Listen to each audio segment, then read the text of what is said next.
Welcome to Seek Reality with Roberta Grimes. Joyous conversations about what the afterlife evidence and modern science combine to tell us is true about our one reality. You have nothing to fear. You are eternal and you are perfectly loved. Knowing the truth changes everything. Now, here's Roberta.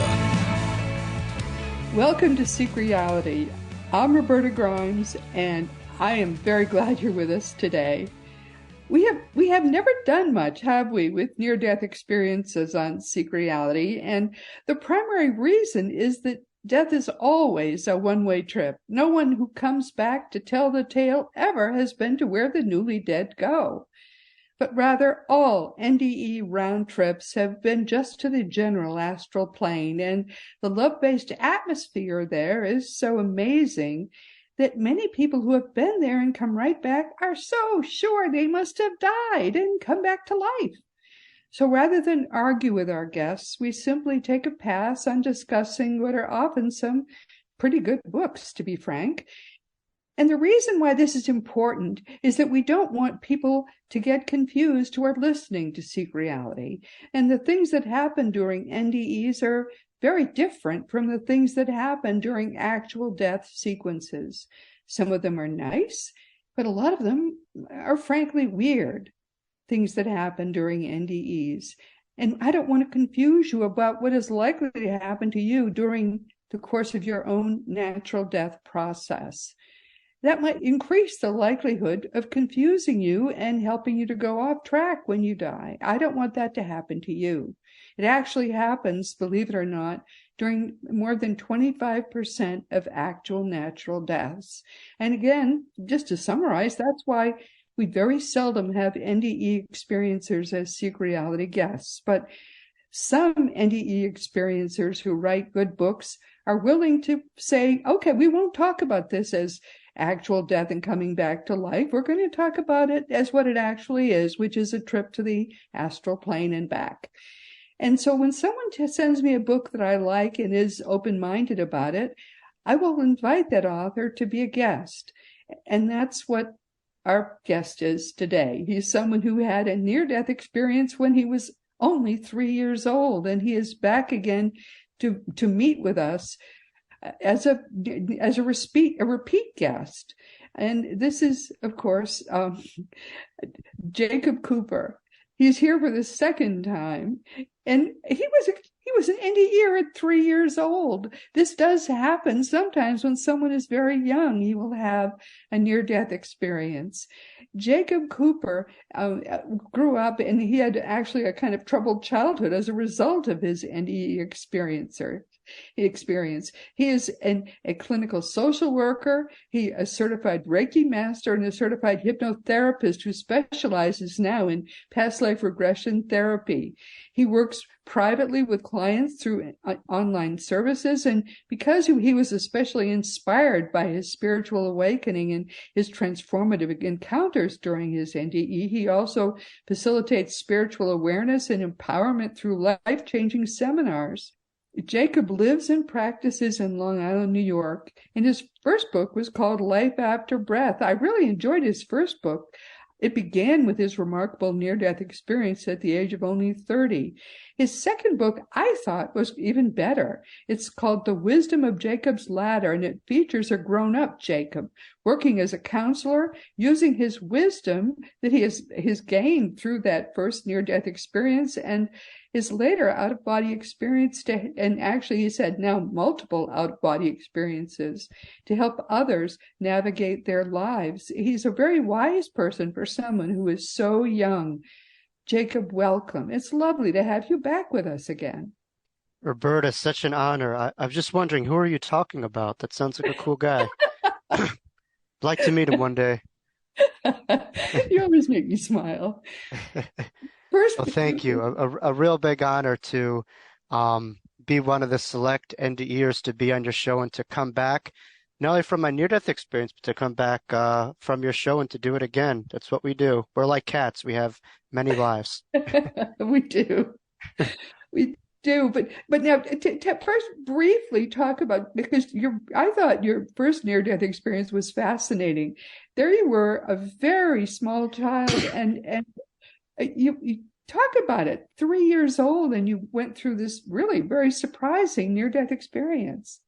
Yeah, I was just a young boy, chronological age, but I went to a playground and I climbed a ladder onto a slide. And at the time, I had whooping cough, otherwise known as pertussis, and I have a cough right now as I'm talking. But I'm not going to have another near-death experience while on the air. Don't Oh, worry about thank you it. very much. Um, Not on the I'll be, air, thank you. I'll be fine.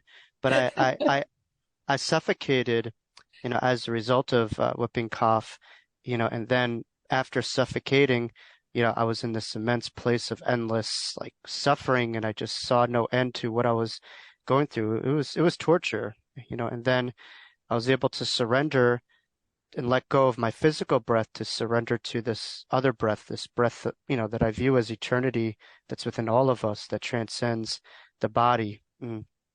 As you said, I was able to really go into the higher realms and had awareness of, a large degree of phenomenon from my spiritual guides to angels to reunification with soul family members to understanding of what I was to do in this life, as well as understanding of what some past lives that I experienced and their correlationship, not only with this life, but particularly my near-death experience. So it was just kind of like an X-ray transparent experience of, my soul, not just 3-year-old Jake, but my soul in its journey beyond, you know, what I knew at that moment in time as a 3-year-old, certainly. But Wow. You really almost did die because you were not breathing at this time, right? I was completely suffocated. And so when I was suffocating, it was just, I felt like I was in a basement in a home where you just kind of shut off the power breakers and my body was just not able to function. And so rather than just stay in a car that's not working, I got out of the car, popped the hood to kind of see what was going on. And so Gee. the last thing that I was aware of was my brain, and I was really able to feel my brain and look at it through a much different lens. So not only when you have these experiences are you aware, of higher realms, but you're also privy to, even this realm and the body and the neural functioning that had I gone to Harvard Medical School, I don't even know if I would have been aware of what I had without my NDE, and having this kind of Xerox, this having this transparency of my body and my brain. But I was able to feel my brain, the deprivation of oxygen. And once I felt my brain literally just crack in half, like a large snap in half, as if, we're plugged into this wall and you yank out the plug. And once my brain cracked open, that's when God in the spirit realm came in, as the saying says. You know. So Wow. viewers, it's funny, a lot of viewers and people that attend my workshops want to have self-induced near-death experiences. And I tell them that you just have, like you said in the intro, you just have no idea of how difficult a near-death experience could be, particularly when you were as young as I am, and just how complicated that can make things be. But, trauma was the double-edged sword of my near-death experience. On one hand, it was the scariest moment of my life, but on the other hand, it's the reason why I'm able to have such vivid detail, the degree of trauma that happened. To me, my near-death experience is why I'm able to have recollection of it. And trauma, you could either have clear recall or you could really disassociate it from it to protect yourself. And I was just the opposite. Wow. Okay.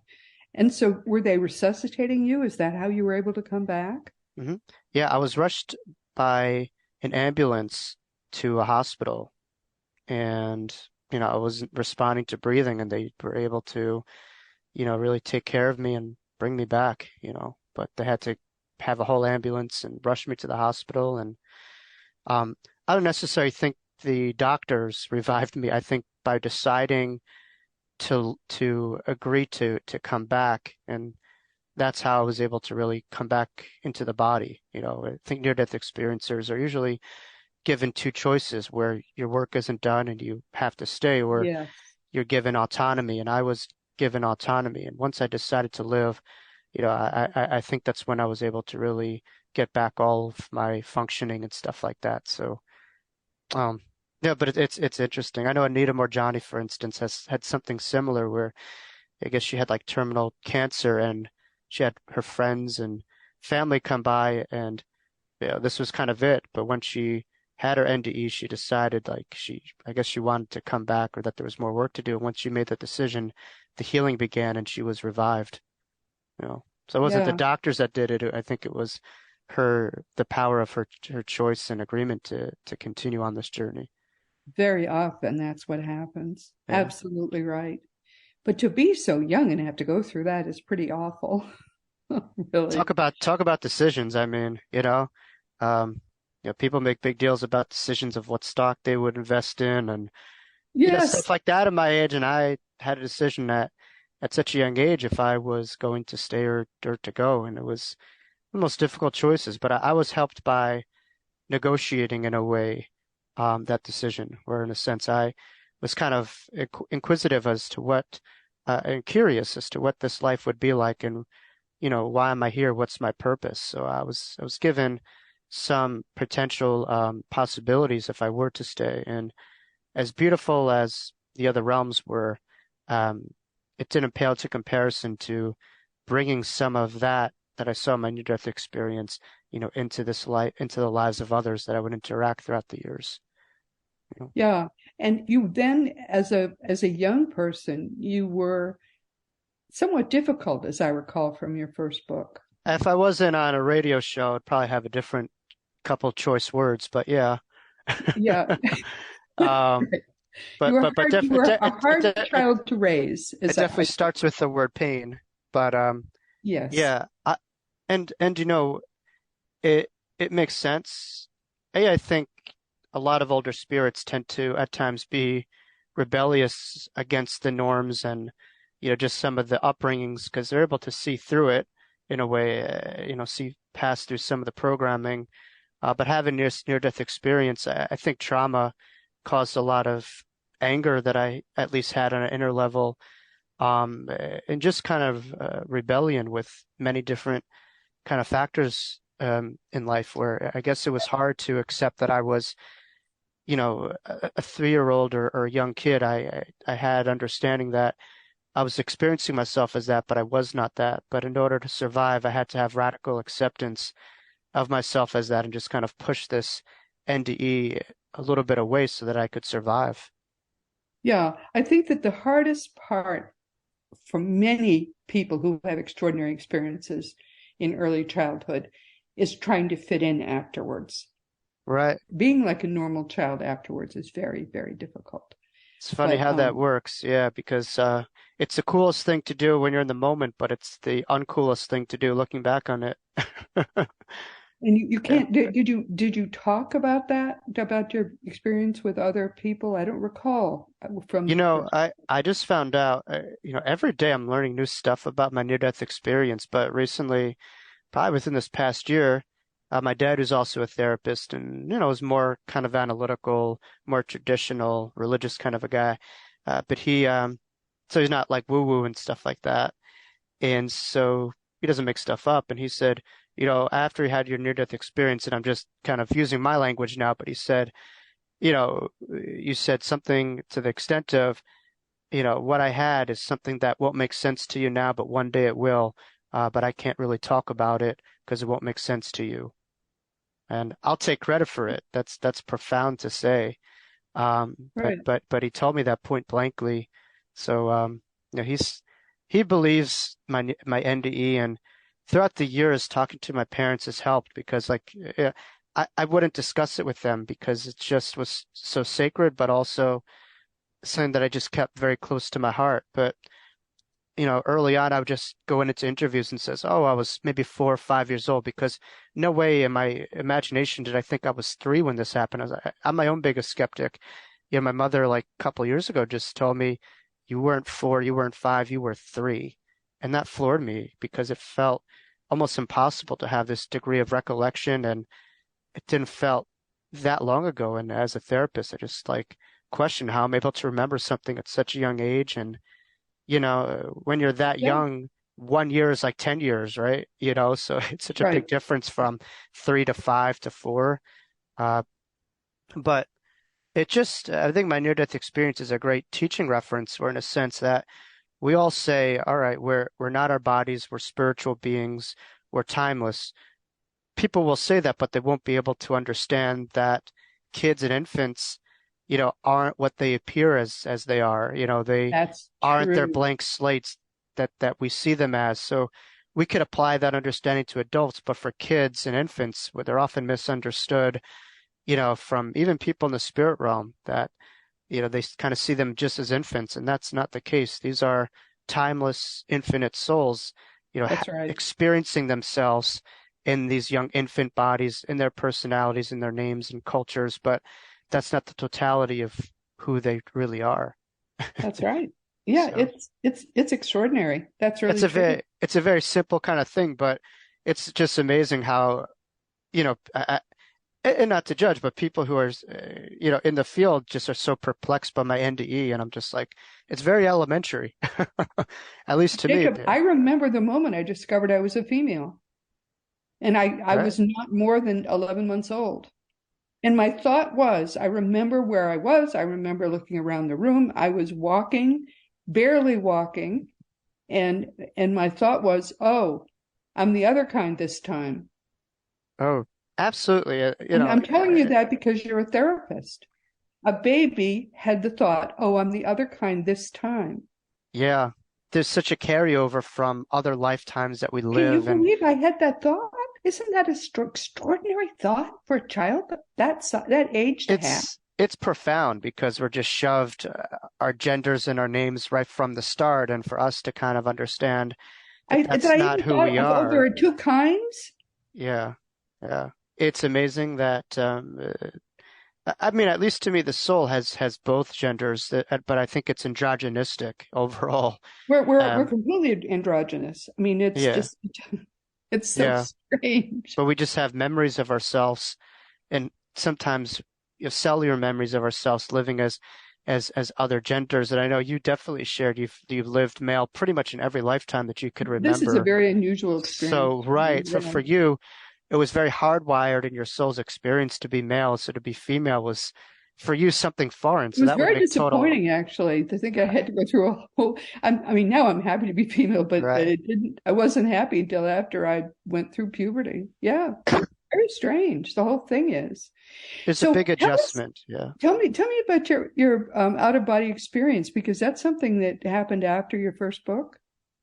Yeah. Well, my OBE was included in my first book. I don't It remember it. transpired when I was in college, like in my early 20s.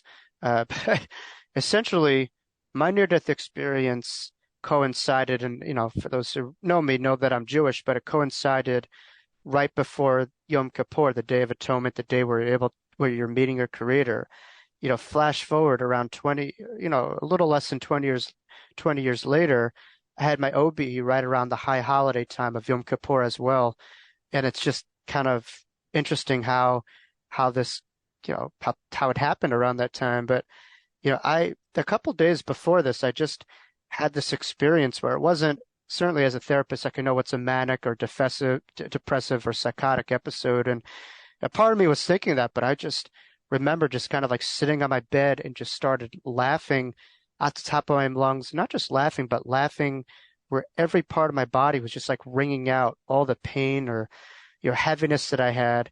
I just like crying as well, where every little thing that I was holding on to was letting go. And from having this great degree of catharsis, I just felt myself just leave my body. And this went on and off for like several weeks, but I found myself within a synagogue around the Yom Kippur high holiday time, and I just literally saw myself leaving my body, joining with my spirit totem, which was like this bird, and I was flying around the synagogue, and I was able to see this one strand of energy, the silver cord that connected everyone within the temple, and I just kind of was just it was just humorous to me as to how limited people saw themselves as, where they were just so consumed in their thoughts, their egos, that they just forgot how they are so far beyond interconnected they could ever imagine.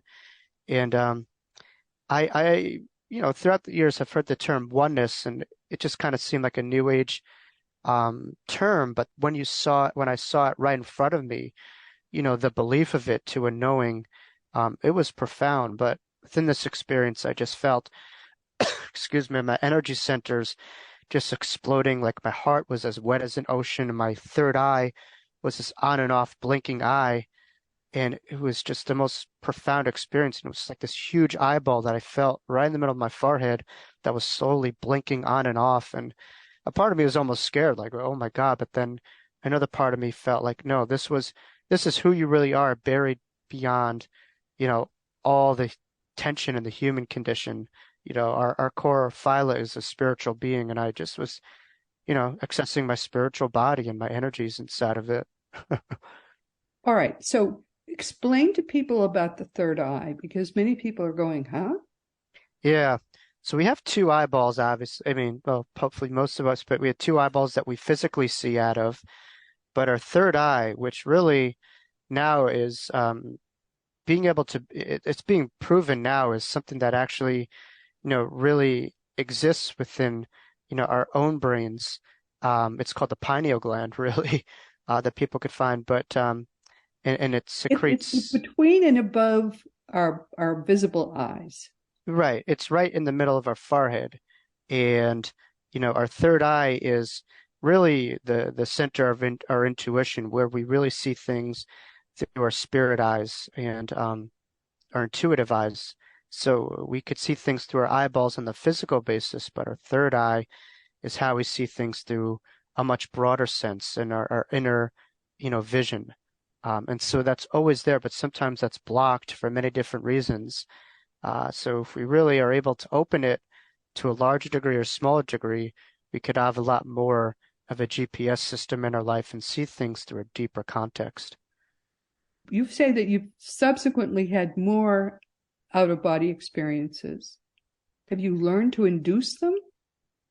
Not really. I mean, they just kind of come when they come. I mean, I found like, these experiences are kind of like a lobster shell, right? Where you have the shell of consciousness or just development that you have, and then when you're able to outgrow that shell, you have this kind of shake-up period, and you just are kind of like upgraded into another state of consciousness in this life.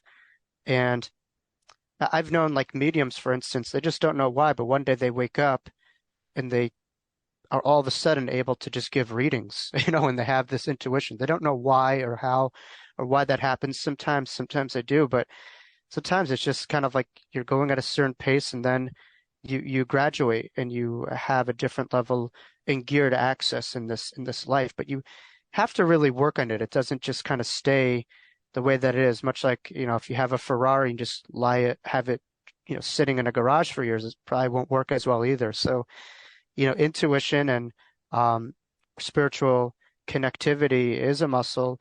We do have to work it, but I find that it's not through force. It's through really just kind of like this gentle surrendering and this light kind of feeling. It's not kind of like in our society, we try to muscle things and force things to get ahead. I think spirituality is just the process of really ease and letting go and getting into grace and flow within ourselves. Getting into grace, getting into flow.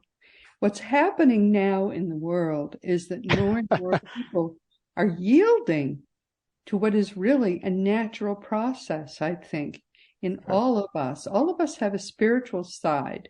And what has happened, I think, for far too long is the religions have blocked that spiritual process. We tend to think of religions and spirituality as the same process, but religions have really blocked the natural spiritual process in most people. Because religions are fear-based. They're not love-based. Oh, sure. Love is the spiritual process in us. Love elevates us spiritually. Fear reduces us and lowers us spiritually. And as we tend, as religions are loosening their hold on us, and what happened to you when you were a child was you had this enormous sort of, you were charged spiritually, I think. And that was what this fighting, and I saw it in the first book. You were fighting the religion that it was the sort of trying to keep its hold on you in your youth, in your childhood, and in your youth, because your family was quite spiritual, and that you could see that in the book, um, in the first book that you wrote, and I guess spirituality won. That Right. seems to be what happened. I think, and you make up a great point with the fear as well as spirituality. I think that's who we are, what we're born with. Religion is something that we're taught or exposed to. And at least for myself, religion wasn't personal. It was something that, everyone kind of experienced, and it was out there externally, where spirituality is very personal. It spoke to myself on a personal basis, and it was very subjective. Um, but I find that the, a lot of barriers are from people, like you said, holding on to fear, where in a sense they would rather have an unhealthy comfort zone of a way of what they see themselves as than to maybe change to a more of a healthier way of living and a healthier comfort zone. And so, in a sense, at times to change, you have to be willing to lose the way that you are looking at the world to find a new way, a new paradigm of it. Um, but I think letting go of the struggle and surrender of it, and having more surrender of it helps, in a sense, like you can't change people, you can't change religion. Religion will be religion, but have the radical acceptance that that's, the way that some people see it as, but just have to like stay in your lane and focus on what you can control. But the issue is within times is when religion has really taken over and has, just had the opposite expression of what it really was intended to, and that could become difficult. So it Wars start from it, and conflict and crusades, and yeah, it's totally antithetical religion meaning has of it. always been used by leaders as a way to control people. Right, right. And that's really what it's been about. And spirituality is about freeing us from that Oh, and enabling us to relate to God directly. and that's And and that's a threat to control, right? It's like absolutely. when you have kids who individuate at a very early age to an insecure parent, that's a threat, and they want to bog you down, control you, get dogmatic with you. But I was reading, and that the Council of Constantine, or Constantinople, and I think around the year 200 AD, banned any like emphasis of reincarnation in in the New Testament. 325. Yeah. Yeah. 325 around that Yeah. time, yeah. First Nicaea. So Exactly. yeah, I'm no theologian, but I was reading something like that.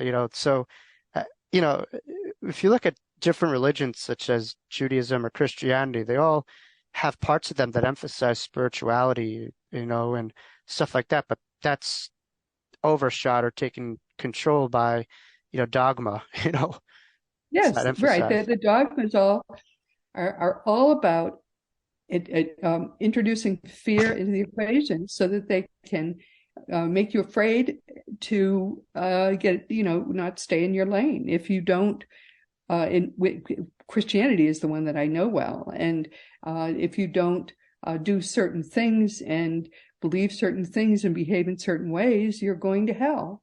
And I don't know enough about Judaism to know what their fear trap is, but I'm sure there is one. If you don't do this, if you don't do that, then you're going to, I have no idea what, Hmm. but that's how they control the people. And if you don't stay in your lane, you're going to suffer tremendous consequences. That's for thousands of years. In fact, really for most of human history, that's how religions have been used as a means of control. Yeah.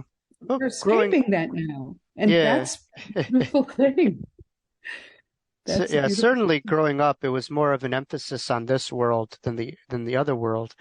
But within the Jewish faith, one beautiful tenet of it was something called Tikkun Olam, which was creating peace in the world. And yeah, we could always focus on some things I don't agree, but that was one of the most profound teachings that I had, where religion or life should be about creating peace on earth. And each Yes. person could contribute to the greater collective movement of it. Um, they can. Yeah, well, there was a reason. Speaking of, that's not what our program today is about. But there was a reason that Jesus came to the Jews, which is that they had most of it right already, and he could add to that and create his new movement, Mm. because the Jews already had most of it right. Yeah. But now let's talk about how you use what you learned in childhood, in your practice today. Um, so much of what you do is work with people who have problems, Hmm. who are who've lost a loved one, who have crises in their lives. And you say you use past life regression therapy. You use various kinds of therapy to help people in their Right. lives. Well, my near-death experience has allowed me to really embrace the darkness. Certainly suffocating was one of the darkest moments of my life, but from going there, recognizing it for what it was as something just temporary, but allowing myself to surrender, to really the light, in the other realms and my angels just allowed me to understand that only love lasts and it is eternal. Pain and sufferings are often gateways to get to that point, and people can transform and transcend that. And so much of my life, I think there's two different types of peoples. There's often givers and takers. And so I could have been a taker with this experience and just said, hey, I had this profound experience, but not shared it to anyone and not tried to do anything with it. Or, I could say, wow, I am so thankful that, this happened to me and I was given another opportunity. And, how could I learn from this on a personal and professional basis to give back what I was given? And so in my professional life, I try to help people who might feel stagnant or stuck or wanted to really move the needle and just to give back everything that I was given.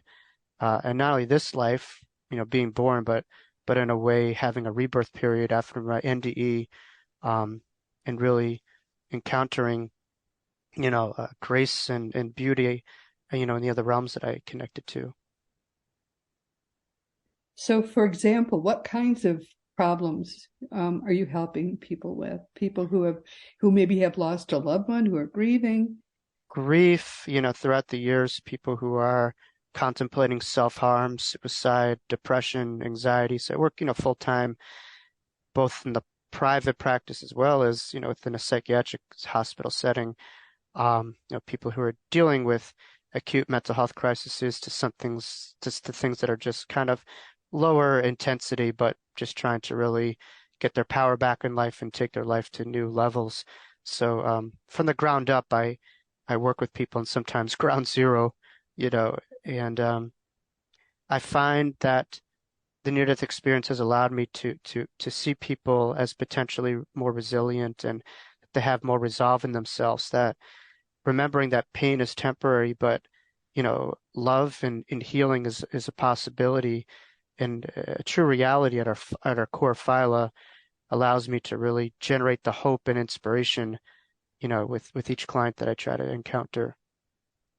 It's very difficult, I think. One of the most difficult things that people go through is losing a close loved one. Yes. And as I've told, as I've told you, I'm the worst person for people to encounter if they've just lost a loved one, because too often my reaction is, oh, lucky them. And I can't. It's a reaction that I can't shake because I'm so, especially people who have lived a long and happy life. I just, to live a long and happy life and then have a good death is something I congratulate people for, Sure. which I shouldn't do. I know that. I know I shouldn't Right. do it because Well, most people still don't understand the wonderful thing that death is. mhm. Lord, I Right. have to get. I I think for a lot of people that I encounter, they understand that there's a life after their loved one's death, but they have a hard time understanding and finding ways to make a life after, to find their own lives after their loved one's death. So that becomes a challenge where they understand they're in a better place, but they might not be in a better place They feel from that bad. loss Yeah. at times. And so, yes, obviously, I know you and I certainly have profound belief systems and and evidence on it, but I think sometimes the best thing is to meet people where they're at, and just kind of, and that's certainly what I do professionally, is everyone's on a different level on their grief journey, on processing their loss. And most times they don't want to be told anything. They just want to be heard. They want to be listened to. And I think that's Yeah, important. But you're right.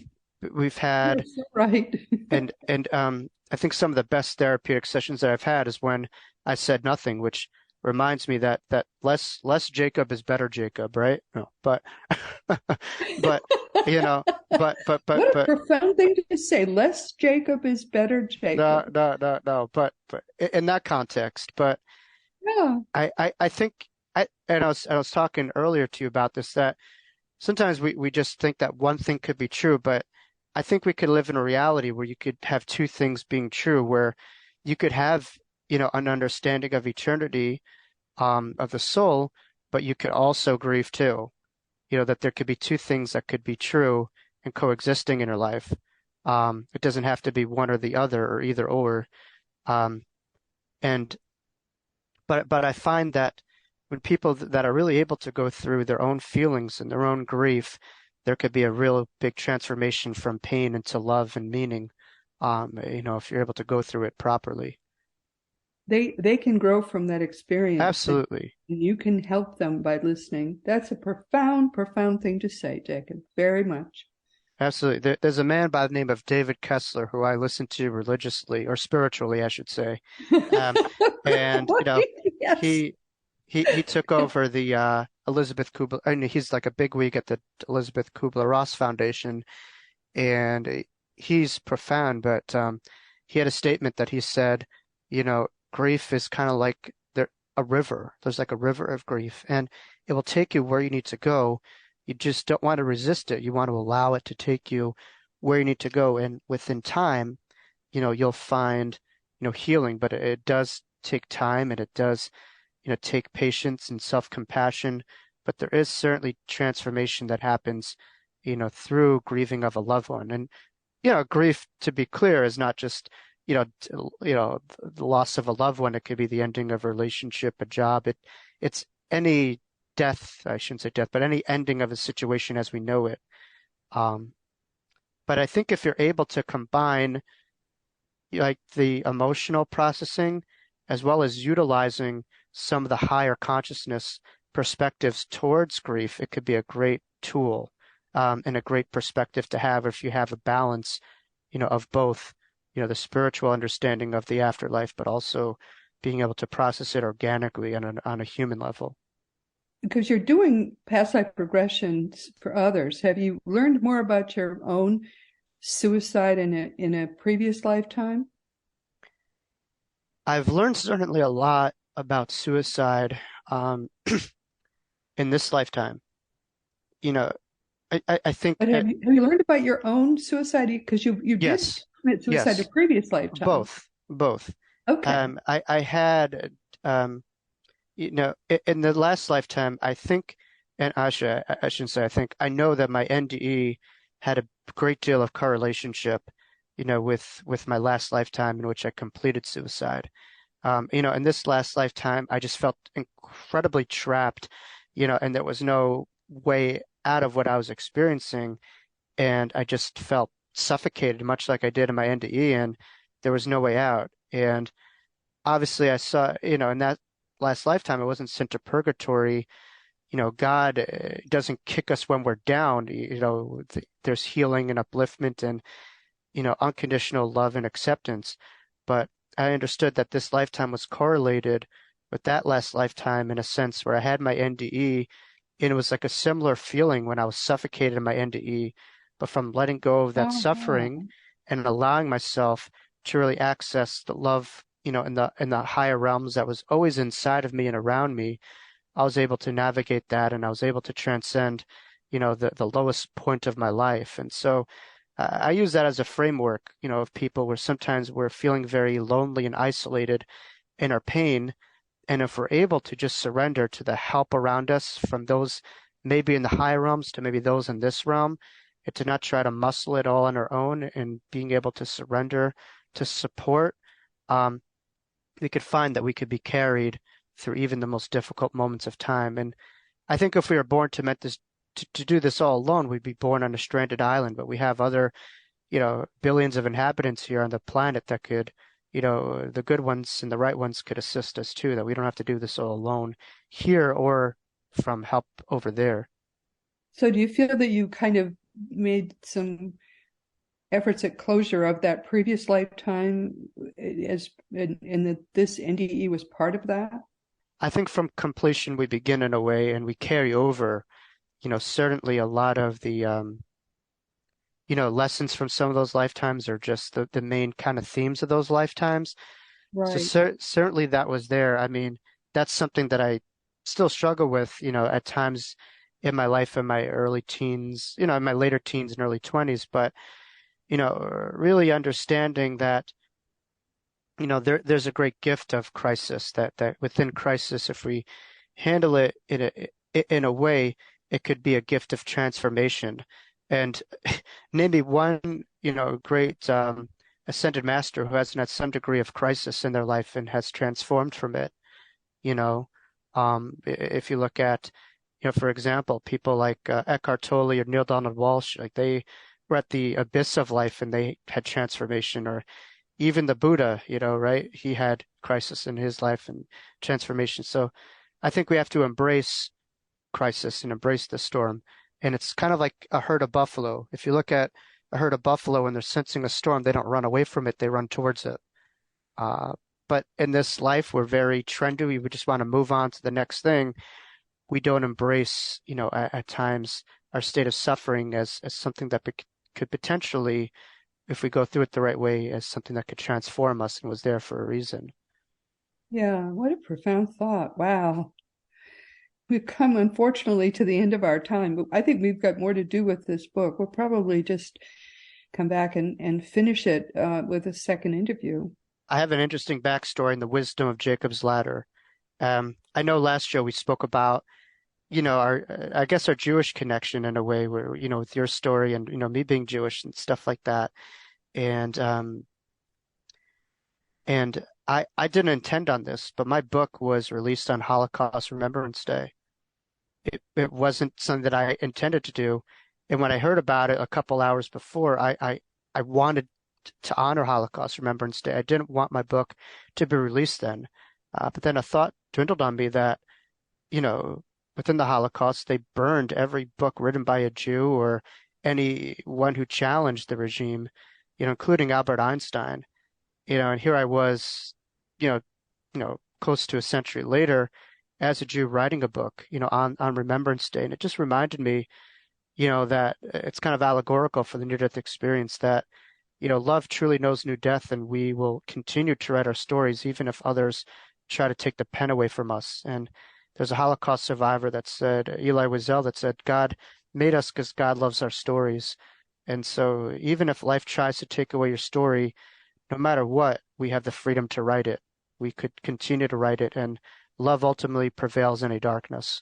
That was absolutely the right day to release your book. Right, right. Absolutely. From the depths of darkness, the Jewish people and life transforms. And it brought tears to my eyes, knowing, just kind of thinking about how much potential was taken out of the, millions of people slaughtered at that time and how many thought leaders we could, just totally. you wonder how different the world would be. And just having them, all the books possibly that they get their hands on to be burned, to a century later, less than a century later, being an author, being able to write a book as a Jew was very moving to myself. Oh, yeah, you just brought tears to my eyes too. So thank you very much for that. Well, Jacob, thank you very much for that. We will definitely be back again with the rest of this book. There is a lot more in this book we have to talk about. absolutely, absolutely. And always an Thank honor, you very Roberta, to be on your show. I can't state it enough and how significant your show is, in changing the world. I don't know if you see it, but it really, I get told all the time from people listening to your show who just tell me how much it has impacted their lives and changed their lives. And, you just do such incredible, profound work throughout, the years of this. Thank you. This is our 10th year. We will be celebrating our 10th year in June. Now I have tears on my cheeks too. That's okay. You know what? It's fun. I have clients of mine who apologize for crying all the time. And I ask them why. And then I say, "Did you go to the bathroom today?" They said, "Yeah." I said, "Did you apologize for going to the bathroom?" They said, "No." So I said, "Why would you apologize for crying? It's no different. It's There a are very natural few flow." things that can make me easily cry, and one of them is the Holocaust. Don't even Uh, talk about the Holocaust to me. right. Um, but we will talk. We will talk again. We have some. There are things in your book that I want to talk about, and we probably should talk about the Holocaust too. We've come to the end of our time, dear friends. But thank you so much for being with us today, Jacob Cooper, who has learned a great deal in a very short life so far, and I hope he has a great deal more to share with the world, because from the age of 3, he has become very quickly very wise.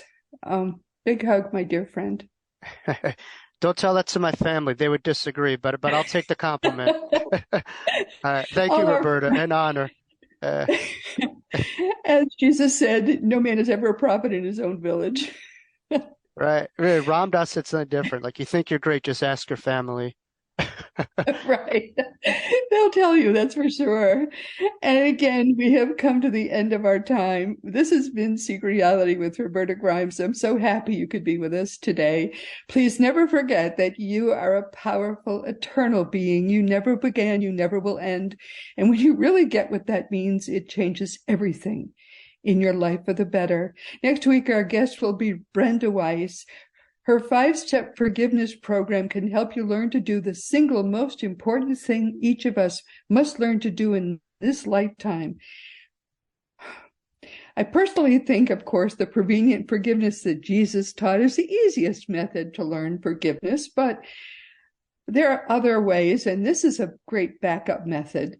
The point is that learning complete backup forgiveness and blanket forgiveness is a lot harder than it looks. Wow, all right, I still have the tears there. And to be frank, it doesn't even look all that easy to forgive, no matter how you try. So please be sure to join us next week. And this week, of course, we've been talking with Jacob Cooper, whose new book, The Wisdom of Jacob's Ladder, is a pretty good book, I gotta tell you. And Jacob had a remarkable near-death experience when he was a baby. He was only 3 years old, and now he's a clinical social worker, certified hypnotherapist, and Reiki practitioner. He is giving back big time. His experience at 3 is now informing all his work. And his first book, which was also very good, is called Life After Breath. It details the effects of his early childhood NDE had on his growing up. And I found it very moving, but this book is even more so. It's called, again, The Wisdom of Jacob's Ladder. I think you're going to enjoy both of his books. And now, of course, it's time once again to mention that Seek Reality Online is your one-stop resource for all things death and the afterlife. Just go to seekreality.com and start to learn for yourself what really is going on. It's going to move you more than you know to understand that you really are. I'm not just saying this. You are a powerful, eternal being. You never began, you never will end. It is impossible for you ever to die. You can begin today to learn that your reality really is eternal. As you know, my nonfiction books are Liberating Jesus, My Thomas, The Fun of Dying, The Fun of Staying in Touch, The Fun of Growing Forever, The Fun of Living Together, The Fun of Loving Jesus, Embracing the Christianity that Jesus taught, and Isn't It Time? And of course, the website, if it isn't out when you're hearing these words, it'll be out any minute now. For children, there's The Fun of Meeting Jesus, which I can testify personally is the most fun you've ever had in your life. You can order all these books through the bookstores, any bookstore really, or on Amazon.com or BarnesandNoble.com. Most of the adult books, except the last one, I haven't gotten around to it yet, are also available as audiobooks. If you want to talk to me about anything at all, just go to the green contact block on robertagrimes.com. I answer every email when people give me their right email address. And meanwhile, this has been Seek Reality with Roberta Grimes. Please enjoy and make the most of this coming week and our one reality, always knowing that you are a powerful, eternal being, and you, most of all, in the entire universe, you are infinitely loved. You've been listening to Seek Reality with Roberta Grimes. Roberta blogs and answers questions at robertagrimes.com. Join us every week as we explore what the afterlife evidence and modern science combine to tell us is true about the one reality we all share. Knowing the truth changes everything.